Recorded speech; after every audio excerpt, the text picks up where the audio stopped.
Welcome back दोस्तों, एक बार पुनः ललित आर्ट्स वाला में आप सभी का स्वागत है। इंटर आर्ट्स के क्रैश कोर्स की अगली श्रृंखला की ओर हम चलते हैं बिना समय व्यतीत करते हुए। चलते हैं पहला प्रश्न की ओर। प्रश्न से पहले प्रश्न। जी हाँ दोस्तों, मैंने कल भी डिस्कस किया था कि प्रश्न से पहले प्रश्न अगर बिहार बोर्ड प्रश्न निर्माण कर चुकी होगी तो इन प्रश्नों की श्रृंखलाओं में से निश्चित तौर पर 50 ऑब्जेक्टिव में से आप कम से कम 45 जरूर बनाकर लाएंगे। 50 में 50 का मैं गारंटी नहीं दे पाऊंगा, लेकिन 45 निश्चित तौर पर आप बनाकर आइएगा। तो चलते हैं प्रथम क्वेश्चन की ओर। कहता है कि सिंधु घाटी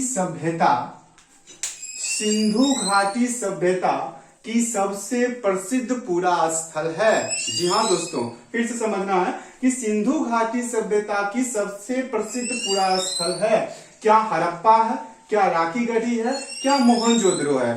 तो सबसे पहली बात है, इसके बारे में थोड़ी सी जानकारी हम ले लेते हैं।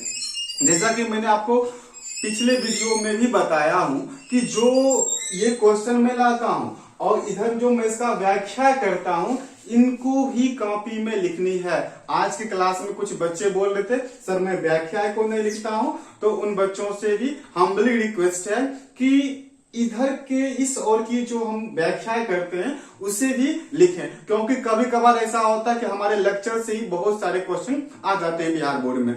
तो ध्यान से इस बातों को समझना है। जैसे है कि मैंने आपको बताया था हड़प्पा, तो हड़प्पा के बारे में मैंने कल बताया भी था आपको पिछले वीडियो में कि हड़प्पा की खोज 1921 को हुआ था। किस नदी के तट पर है? रावी नदी के तट पर है। इसका खोजकर्ता कौन है? खोजकर्ता कौन है? तो दया राम साहनी है। खोजकर्ता कौन है इसके?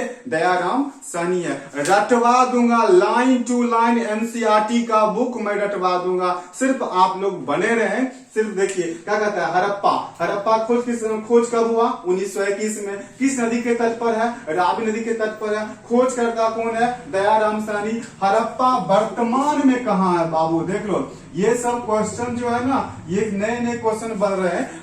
बिहार बोर्ड की मूड और मिजाज को जांचते और नापते हुए, थर्मामीटर लगाते हुए इन प्रश्नों का हम डिस्कस कर रहे हैं। क्या हड़प्पा वर्तमान में कहाँ है? तो हड़प्पा सिंध प्रांत पाकिस्तान में है। अगर पूछे पाकिस्तान में भी कहाँ है, तो पाकिस्तान के मोंटगोमरी के साहिवाल जिला में ये पड़ता है।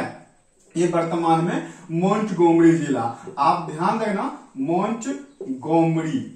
अगर मोंटगोमरी ऑप्शन में नहीं रहेगा तब आपको मिलेगा साहिवाल नाम का एक जगह है, वहां पर, वहीं पर ये यहाँ पर हड़प्पा पाया जाता है। बोल भाई, इसमें किसी को दिक्कत? हड़प्पा खोज 1921 में, नदी रावी नदी के तट पर है। अच्छा, रावी नदी का प्राचीन नाम क्या हुआ? रावी नदी का प्राचीन नाम पौरुषनी नदी है। ठीक है, इसकी चर्चा हम लोग जब उत्तर वैदिक काल पर रहेंगे तो हम लोग अच्छे से करेंगे। खोजकर्ता दयाराम साहनी है। हड़प्पा वर्तमान में कहाँ है? मोंटगोमरी जिला में। इसकी चर्चा मैंने पिछले वीडियो में किया हूं। जो विद्यार्थी अभ्यर्थी जिन्होंने पहला वीडियो मेरा पार्ट 1 नहीं देखे हैं, वो पार्ट 1 जाकर जरूर देखें, उन तभी तो उनको सीरीज समझ में आएगा, अन्यथा उन्हें खिचड़ी बन जाएगा। चलते हैं, दूसरी है राखीगढ़ी। लिखो, कॉपी में नोट करो, लिखो राखीगढ़ी वर्तमान में कहाँ है? तो राखीगढ़ी वर्तमान में हरियाणा में है। इसी के बारे में तो मैंने बताया था पिछले वीडियो में कि राखीगढ़ी ही मोहनजोदड़ो में भारत की सबसे बड़ा नगर है। भारत में अब हड़प्पा या मोहनजोदड़ो सबसे बड़ी नगर है, लेकिन मोहनजोदड़ो कहाँ है? पाकिस्तान में। क्या भारत का हुआ? नहीं हुआ। राखीगढ़ी कहाँ है? राखीगढ़ी वर्तमान में कहाँ? हरियाणा में। बताओ हरियाणा कहाँ है? भारत में। तो सबसे बड़ा पूरा स्थल यानी हड़प्पा कालीन कौन है? राखीगढ़ी है। तो ये राखीगढ़ी भी एक बार बताए। अब बताओ मोहनजोदड़ो का खोज कब हुआ? फटाफट बताओ, कमेंट में फटाफट बताओ, मोहनजोदड़ो का खोज कब हुआ? मोहनजोदड़ो का खोज किसने किया? मोहनजोदड़ो किस नदी के तट पर है? कई बार इसकी चर्चा हो चुकी है। जो बच्चे नहीं आए हैं, कल हमारा वीडियो नहीं देखे थे, वो आज जाकर देख लेंगे तो उन्हें और समझ में आ जाएगा। लेकिन मैं यहाँ पर थोड़ी सी डिस्कस कर देता हूँ। मोहनजोदड़ो, ध्यान से समझेंगे, कलम कापी निकालो और फटाफट शुरू हो जाओ। अगर तुम्हें 400 पार करनी है, अब की बार एक बार फिर 400 पार, फिर से देखो मोहनजोदड़ो का खोज, मोहनजोदड़ो का खोज 1922 को यानी 1922 ईस्वी को किया गया था। मोहनजोदड़ो किस नदी के तट पर है? तो मोहनजोदड़ो सिंधु नदी के तट पर है। मोहनजोदड़ो का खोजकर्ता कौन है? कई बार, लाखों बार प्रश्न पूछा गया कि मोहनजोदड़ो का खोजकर्ता कौन है। तो मोहनजोदड़ो का खोजकर्ता, देखो बाबू, कहीं कहीं मिलेगा आपको इंग्लिश में R.D. बनर्जी। इन्हीं का फुल फॉर्म यानी पूरा नाम है रखाल दास बनर्जी। आपको ऑप्शन में हो सकता है छुच्छे मिले बनर्जी, ठीक है, सिर्फ मिले आपको बनर्जी, इसको हम बनर्जी। चलिए, अभी मोहनजोदड़ो वर्तमान में कहाँ है? तो मोहनजोदड़ो हम पिछले वीडियो में ट्रिक मोहना लड़ गए, याद है? तो मोहनजोदड़ो लड़काना जिला में, किस जिला में बाबू है? लड़काना जिला, सिंध प्रांत लड़काना जिला में पड़ता है मोहनजोदड़ो। तो सिंधु घाटी सभ्यता की सबसे प्रसिद्ध पूरा स्थल मोहनजोदड़ो ही है। पूर्णतः एनसीईआरटी का लाइन टू लाइन मैं आपको याद करवा दूंगा। एनसीईआरटी बेस ही है और बिहार बोर्ड का मुड मिजाज बिल्कुल एनसीईआरटी है। चलते हैं दूसरे प्रश्न की ओर।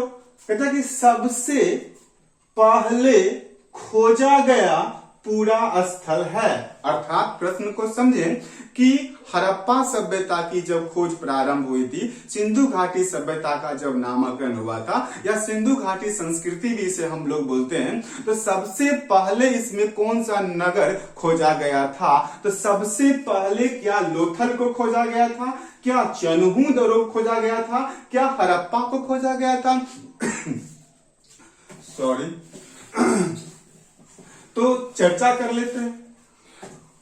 लोथल, कई बार पिछले वीडियो में है, लोथल वर्तमान में कहां है? दोस्त लिखो, कॉपी में लिखो, रटो कि लोथल वर्तमान में गुजरात में है। क्या चन्हूदरो कहां है? चन्हूदरो वर्तमान में पाकिस्तान में है। हड़प्पा वर्तमान में कहां है? पाकिस्तान में। अभी तुरंत में बताया हूं, हड़प्पा कहां है? मोंटगोमरी जिला साहिवाल में है, ठीक है। तो सबसे पहले खोजा गया, अभी मैं आपको तुरंत बताया हूं कि 1921 को 1921 ईस्वी को रावी नदी के तट पर दयाराम साहनी के द्वारा सबसे पहला खोजा गया स्थल हड़प्पा है। हड़प्पा खोजने के कारण ही इस पूरी सभ्यता का सबसे पहला नाम क्या पड़ा? हड़प्पा सभ्यता। और देखिए, समझिए, अगर हम लोगों के घर में सबसे बड़का बेटवा रहे तो बड़का बेटवा का जो नाम रहता है, कहते हैं फलामा माछा है, तो बड़के ही बेटा से माँ का बाप का नाम होता है। उसी प्रकार से सबसे पहले खोजा गया कौन? हड़प्पा। इसलिए पूरी सभ्यता को हड़प्पा सभ्यता भी कहते हैं। तो चलो, आपका प्रश्न हो गया कि सबसे पहले खोजा गया स्थल कौन हुआ? हड़प्पा। चलिए, भारतीय, अगला क्वेश्चन चलते हैं कि भारतीय पुरातत्व का जनक किसे कहा जाता है? प्यार से समझना है प्रश्नों को, और प्रश्न समझ गए तो हो गया, आंसर क्लियर है। कहता कि भारतीय पुरातत्व का जनक किसे कहा जाता है? आपको भारतीय समझ में आ रहा है? पुरातत्व, ये थोड़ी सी मिस्ट्री चल जाए, समझते हैं इस पुरातत्व के बारे में। पुरातत्व क्या होता है मेरे भाई? पुरातत्व आज आप समझ लें, फिर कभी ना भूलेंगे।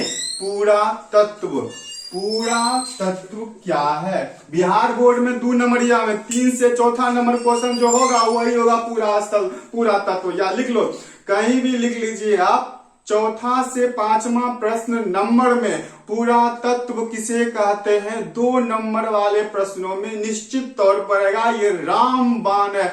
सबसे पहला क्वेश्चन पिछले बार आया था, तो इस बार जो चौथा से पांचवा नंबर में होने की संभावना अत्यधिक है। ठीक है, तो समझते हैं पूरा तत्व क्या है। देखो भाई, पूरा धन तत्व, पूरा का अर्थ होता है भाई मेरे दोस्त प्राचीन, तत्व का अर्थ होता है बउआ वस्तु, ध्यान समझेगा, अर्थात, बोल बाबू कौन बताएगा फटाफट रे, अर्थात प्राचीन वस्तु को क्या कहते हैं, पुरातत्व। पूरा ये क्वेश्चन आप याद रट्टा मार लो बाबू, पुरातत्व किसे कहते हैं, प्राचीन वस्तु को क्या बोलते हैं, पुरातत्व कहते हैं। ये पुरातत्व, तो वही प्रश्न कहता है कि भारतीय पुरातत्व विभाग की स्थापना जो हुई थी उनका जनक किसे कहा जाता है, क्या मार्शल को, क्या विलियम जोन्स को, क्या कनिंघम को कहा जाता है। वस्तुतः series by series, step by step बातों को हम लोग समझते हैं। कल भी मैंने बताया था मार्शल महोदय के नेतृत्व में ही दयाराम साहनी ने 1921 में हड़प्पा सभ्यता की खोज किया था, जैसा कि मैंने कल आपको बताया था। विलियम जोन्स के बारे में थोड़ी सी जानकारी हमें लेनी है, क्योंकि विलियम जोन्स से प्रश्न बन रहे हैं, और विलियम जोन्स इसलिए प्रश्न बन रहे हैं कि विलियम जोन्स के जो द्वारा किया गया कार्य है वो अत्यंत ही सराहनीय है। विलियम जोन्स नामक जो बंदा थे, 15 जनवरी, लिखो प्रश्न, लिखो 15 जनवरी 1784 ईस्वी को विलियम जोन्स, समझो बाबुआ, विलियम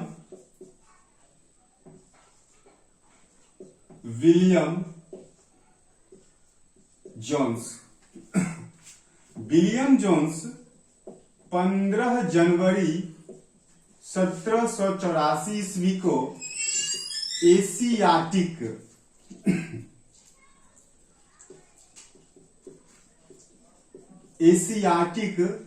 सोसाइटी ऑफ बंगाल,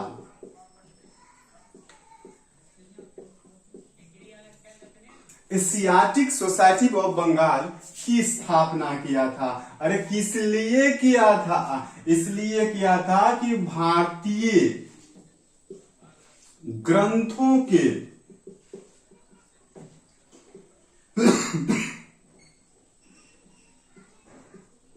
अध्ययन हेतु।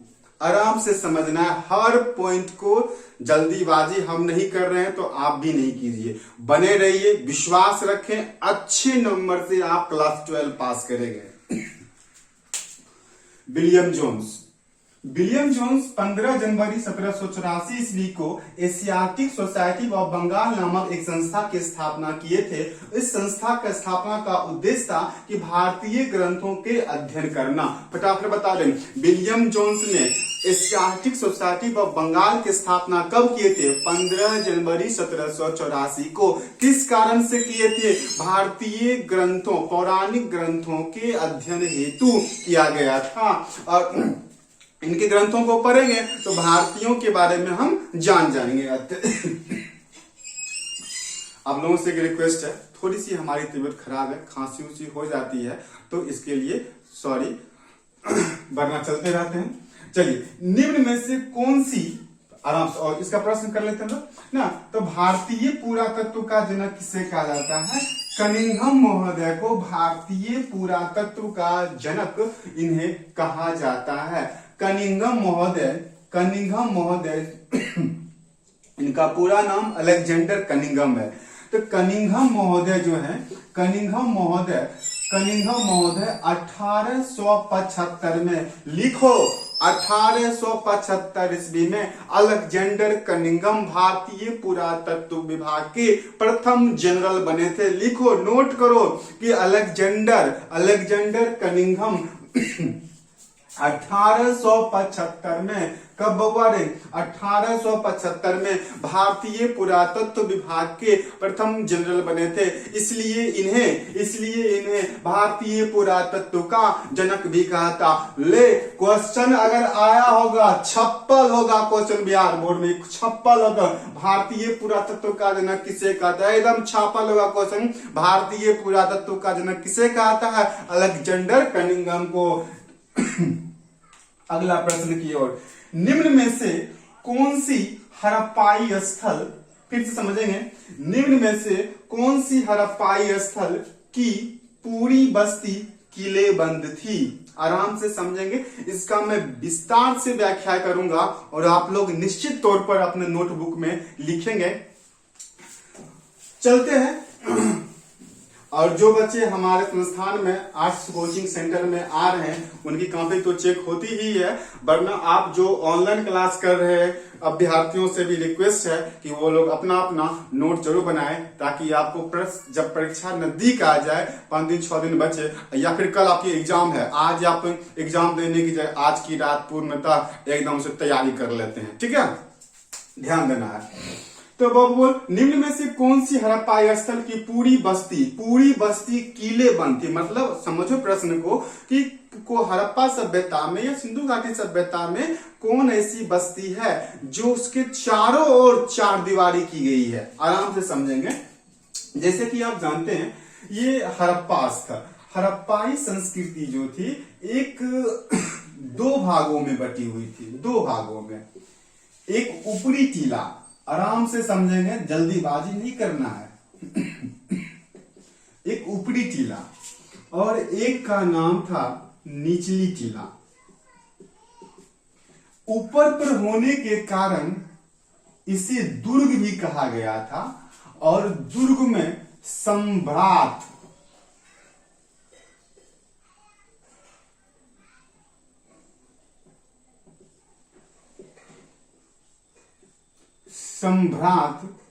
लोग निवास करते थे। सम्राट का मतलब ये हुआ कि धनी लोग, कुलीन वर्ग, मतलब अमीर लोग वहां पर निवास करते थे। यहां पर नीचा में जन साधारण लोग निवास करते थे। ऊपरी टीला और निचली टीला, ऊपरी टीला को दुर्ग और निचली टीला को जनसाधारण के टीला भी कहा जाता था। ये चबूतरे पर निर्माण होते थे। इसका जो निर्माण किया, ऊपरी टीला पहले ईंट का बेच देते थे, उसके बाद उस पर नगर का निर्माण किया जाता था। और निचले वाले टीला में चबूतरे का निर्माण नहीं होकर ऐसे सामान्य रूप से बनाया जाता था।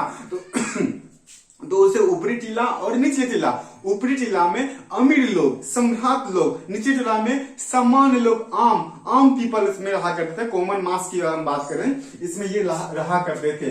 ये ऊपरी टीला पश्चिम में थी, इसलिए इसको पश्चिम था, और निचली टीला पूरब की ओर थी। ये तो बिल्कुल छोटी छोटी बातें हैं, इसको हम समझते चल रहे। अब बात ये समझे, उसी में कहता है कि 2 जगह है जिसमें है कि एक है लोथल और एक है धोलावीरा। लोथल और धोलावीरा दोनों ऐसा एकमात्र जगह है जिसके चारों ओर चार दीवारी से घिरा गया है, किला बंद किया गया है ईंटों से। तो इसका सही और सटीक आंसर सी होगा, इनमें से दोनों। आपको कोई दिक्कत? धोलावीरा, लोथल वर्तमान में कहाँ है? गुजरात में। कई बार मैंने बताया है। लोथल से क्या मिला है? लोथल से ही बंदरगाह के अवशेष भी मिले हैं। धोलावीरा से सिंचाई हेतु नहर का प्रमाण मिला है। कालीबंगा वर्तमान, कई बार, लाख बार बाबू आ गया क्वेश्चन, आ गया 56वां क्वेश्चन कि लिखो नोट करो कि कालीबंगा वर्तमान में कहाँ है। कालीबंगा वर्तमान में राजस्थान है। कालीबंगा वर्तमान में कहाँ है? कालीबंगा राजस्थान में है। कालीबंगा किस नदी के तट पर है? कालीबंगा घग्गर नदी के तट पर है। सुन लो बाबू, अगर घग्गर नहीं मिले, सरस्वती नदी आए, आंख मुड़ खटाक से मार दिया करो, ठीक है? चल रहे, तो इसमें किसी को दिक्कत? कोई दिक्कत नहीं, आगे बढ़ते हैं। हड़प्पा सभ्यता की सड़कें, आराम से प्रश्नों को समझना है और अपनी कॉपी पर लिखनी भी है अगर आपको अच्छे नंबर लाना है, वरना तो बनझोकर में कोई कमी नहीं होती है, ठीक है? हड़प्पा सभ्यता की सड़कें एक दूसरे को काटती थी मतलब कि हड़प्पा सभ्यता की सड़कें एक दूसरे पर काटती थी। आराम से समझनी है बातों को, धीरे देखो। हड़प्पा सभ्यता की जो सड़कें हुआ करती थी वह जाल के पद्धति के आधार पर बनाया गया था। सुनो ध्यान से, हड़प्पा सभ्यता की सड़कें जाल की पद्धति, देख बाबा जाल बना के नहीं बना, देख बाबू जाल की पद्धति के आधार पर निर्माण किया गया था। अब देखो, अगर इधर से करेंगे कितना डिग्री बनेगा, 90 डिग्री। अगर इस ओर से भी करेंगे कितना डिग्री बनेगा, 90 डिग्री बनेगा। आराम आराम से समझनी है बातों को। अगर ये 90 डिग्री, तो 90 डिग्री को ही तो हम बोलते हैं समकोण। समकोण इस पद्धति को बउआ ग्रिड पद्धति, इस पद्धति को ग्रिड पद्धति कहते हैं। और इस पद्धति को ही ऑक्सफोर्ड, ध्यान समझना है बाबू और लिखते चलना है, ऑक्सफोर्ड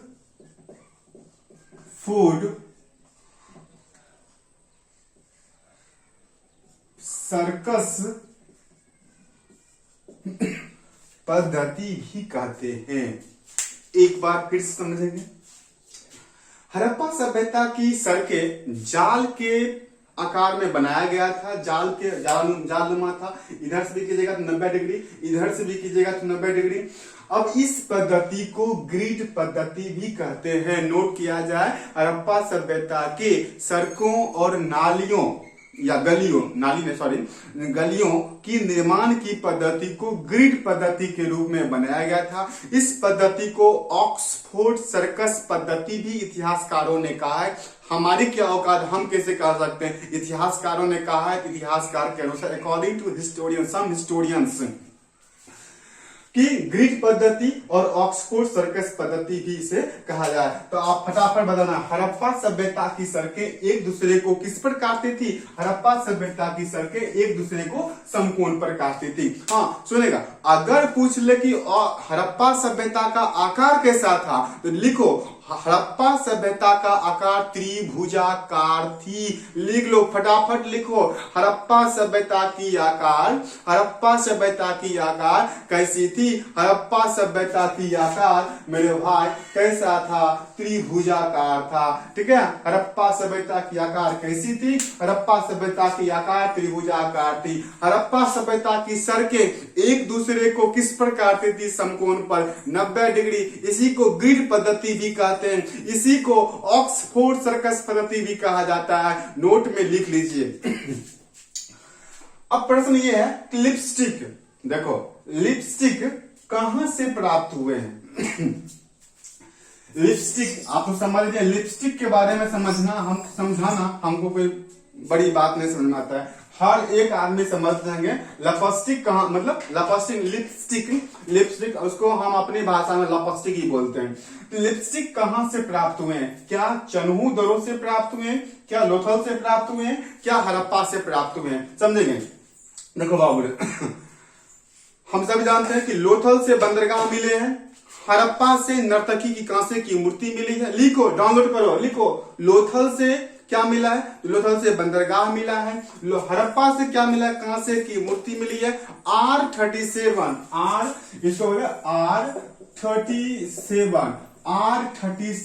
कब्रिस्तान, कब्रगाह भी कहां से मिले हैं? हड़प्पा से। अब देखो, चन्हू दरों से एक ऐसा मुहर मिला है जिस पर बिल्ली भाग रही है, कुत्ता पीछे से उसे पीछा कर रहा है। तो ये भी प्रश्न कभी कभार आ जाते हैं। हालांकि ये प्रश्न प्रतियोगिता परीक्षा के लिए, कंपटीशन के लिए है कि चन्हू दरों से बिल्ली का पीछा करते हुए कुत्ता का सीन मिला है। वो मुहर कहां से मिला है? तो वो मुहर चन्हू दरों से मिला है। और इसी चन्हू दरों से लिपस्टिक भी प्राप्त हुए हैं। लिपस्टिक कहां से मिले हैं? इन लिपस्टिक कहां से मिले हैं? चन्हू दरों से प्राप्त हुए हैं। सरसरी निगाहों में जल्दी एक बार मिला लेंगे कि सिंधु घाटी सभ्यता की सबसे प्रसिद्ध पुरा स्थल है मोहनजोदड़ो। सबसे पहले खोजा गया पुरा स्थल है हड़प्पा 1921 में। भारतीय पुरातत्व का जनक किसे कहा जाता है? कनिंघम। कब बने? 1875 ईस्वी में। निम्न में से कौन सी हड़प्पाई स्थल की पूरी बस्ती किले बंद थी? लोथल और धोलावीरा दोनों किले बंद थी। लोथल से क्या मिला है? डॉकयार्ड मिला है, इसी को बंदरगाह भी कहते हैं। धोलावीरा से सिंचाई के अवशेष मिले हैं। हड़प्पा सभ्यता की सड़कें एक दूसरे को काटती थी, समकोण पर काटती थी। लिपस्टिक कहां से प्राप्त हुए हैं? लिपस्टिक चन्हू दरों से प्राप्त हुए हैं। जी दोस्तों, आज भर इतना ही, फिर मिलेंगे हम अगले वीडियो में। आप लोग बने रहें। आज भर जय हिंद, जय भारत।